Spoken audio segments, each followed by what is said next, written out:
As 3 pessoas que quiseram se candidataram a fazer perguntas. Por favor, Fernandinha, leve a Maria José aqui para ela fazer o sorteio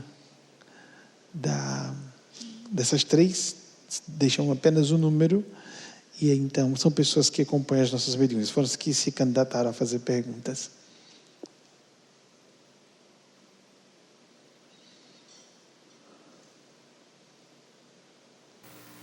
(79). 79. Quem é a pessoa do número 79, por gentileza? A pessoa... Foram 3 que se candidataram. Quem é o número 79? Saiu? Ah, sim. Pode vir. Lu. Eu entendi a sua dificuldade de sair. Você está divinamente acompanhada. Bebezinho recém-nascido. Sim, senhora. Eu fiquei sabendo que eram as 3 pessoas. E aí, então... Eugênia, o que eu faço? Se eu sei que é Lu que tem que vir fazer a pergunta hoje.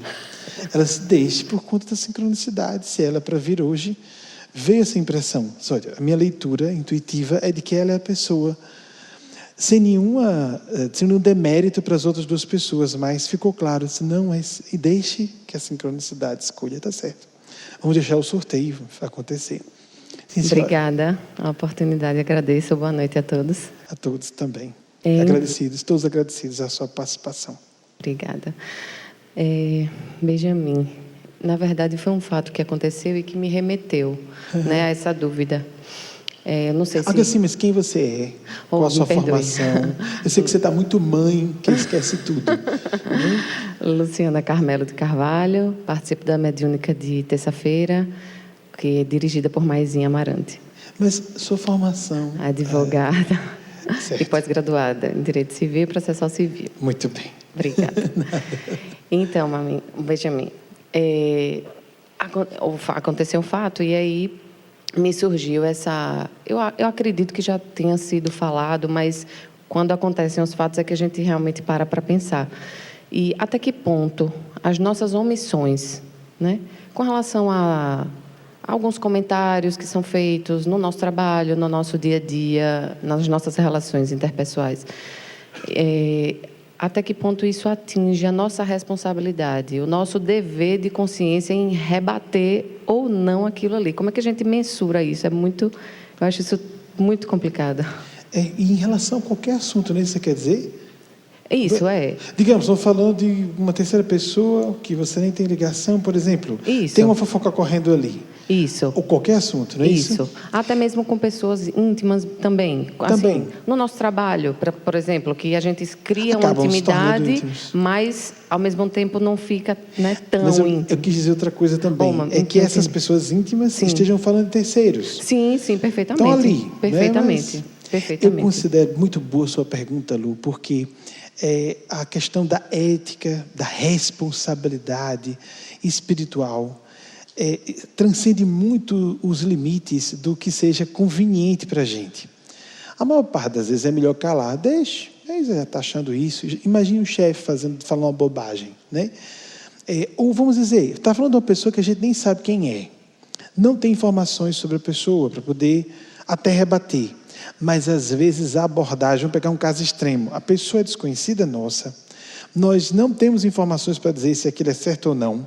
Mas nós estamos julgando que a forma que está sendo tratado o assunto está leviana. Eu acredito que seja um desafio a nosso espírito diplomático, psicológico e de raciocínio fino para saber como escolher as palavras, o tom de voz... e disfarçar até de um comentário que, em princípio, pareça uma confirmação ou um apoio. Interessante que você falou. Por que não? Isso é política do bem. Gostei de que você disse. Mas, às vezes, uma pessoa está nessa situação, desde que nossa consciência tenha se incomodado. Agora, cada situação é uma situação. Nós não podemos estabelecer uma regra absoluta. Porque, em muitos contextos, nós podemos estar agoniados, porque supomos que seja a nossa consciência, não é. É uma questão de ego ferido. Noutra situação, O que nós podemos fazer se estamos correndo um risco grave. Por exemplo, eu sei que meu chefe é inflamado, ou minha chefe, sobre esse assunto. Eu vou perder meu emprego, deixa eu meditar um pouco, se é minha consciência mesmo, porque se for minha consciência, eu posso abordar isso com calma e me expor ao risco de perder o emprego. Nunca agir de modo intempestivo, nessa situação e nenhuma outra, a não ser quando as circunstâncias nos pedem também. Aí isso vai novamente de foro íntimo. O que é que meu coração naquele momento me pede? A inspiração divina deve ser pedida para todas as conjunturas e não apenas para grandes momentos de decisão. Tem uma passagem que a gente utiliza do Pai Nosso, em várias versões, temos a versão aqui do Salto Quântico, que na origem em latim é de Mateus, capítulo 6, versículo 11. Eu não vou pedir a Wagner pesquisar não, porque isso eu me recordo com mais clareza. É o Pai Nosso, né, a oração dominical, logo no início. Em latim, que foi das primeiras traduções feitas do Evangelho do Nosso Senhor Jesus, os 4 evangelhos que chegaram até nós de forma mais generalizada, porque existem os apócrifos, como todos conhecem, de 30 a 40, segundo estudiosos. No Vaticano nós temos quase 40 evangelhos. Muito bem. Panem nostrum, o pão nosso, super substantialem da nobis odie. No pão nosso, super substancial, então não é o pão substancial material. Isso se perde na tradução do latim para o português, mas não deveria ser perdido. O pão nosso é espiritual. Dá-nos hoje. Porque o pão físico é responsabilidade nossa resolver. A gente é que tem que pagar as próprias contas, etc. Né? O pão nosso, a gente sabe que circunstâncias empregatícias do mercado trabalhar. Eu sou empresário, eu sou dono do negócio, estou seguro? Um dos elementos básicos da iniciativa privada é o risco.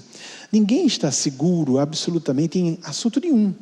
E a gente às vezes parece muito seguro porque está muito rico, muito informado, muito saudável, muito tudo, cheio de prestígio, atravessa a rua, não foi atropelado não. Aí uma má formação genética numa artéria do cérebro estoura, um aneurisma, na casa de 20 anos. Eu acompanhei um rapaz de 24 anos sofrendo aneurisma aos 24, uma beldade como você. Não é seu caso, fique tranquila, só apenas porque era linda como você. Linda, inteligente, bondosa, a menina era especialíssima. Conheci pessoalmente, posso dizer isso. Um vírus, aqui em Aracaju, vocês podem se lembrar, ela era um ano mais velha que eu, então essa história já tem alguns anos, né? Ela tinha 27 anos, um vírus se instalou no coração, procurar infectologista, virologia, chega, antibiótico, 27 anos. Na flor da idade, como a gente costuma dizer. Bem, mas o que é flor da idade para morrer? Qualquer idade. Tanto é que um dos grandes ganhos do sanitarismo e de todos os princípios da medicina, da farmacologia, foi a queima dos percentuais de mortandade infantil. Reduziram-se drasticamente. Esse índice, inclusive, ainda hoje é considerado pela ONU, OMC, etc. Então, eu acredito que é hora de pedir inspiração. O que é que eu realmente devo dizer a essa pessoa? Como eu devo me posicionar internamente? Qual a minha função nesse ambiente? Quanto eu sou responsável pela espiritualidade neste ambiente? Às vezes nós somos a única pessoa realmente ligada à faixa de sabedoria no lugar. Então nós seremos responsáveis por todos, inclusive os superiores hierárquicos, no que concerne à organização da empresa, não hierarquia espiritual. Desculpem. Se nós percebemos isso, cabe a cada um de nós tomar algumas posturas um pouquinho mais assertivas. Ou, Chico Xavier dizia tudo, sorrindo, por exemplo, né? Uma finesse. Não, Éfla, nossa, entendo, você está muito magoada. Ou fala num canto depois com a pessoa. Veja, você está muito agitado, você pega mal para você, falando das pessoas, pega mal mesmo. Pessoa fofoqueira está falando de si, né? Vem cá, não faço isso não, pega mal para você. Se for o chefe, dá para falar isso para o chefe perfeitamente. Aí chegar para o chefe, às vezes, Eu sei que eu corro o risco de aborrecer você, mas eu não posso deixar de ser leal. Não faça isso. Está queimando sua imagem na frente das pessoas, etc, etc. Por exemplo, nós podemos transformar muito honestamente, muito sinceramente, e essa não é uma postura honesta, incluirmos outros elementos, ou seja, termos traquejo para transformar o que seria uma situação delicada numa grande oportunidade de espiritualidade e de fé.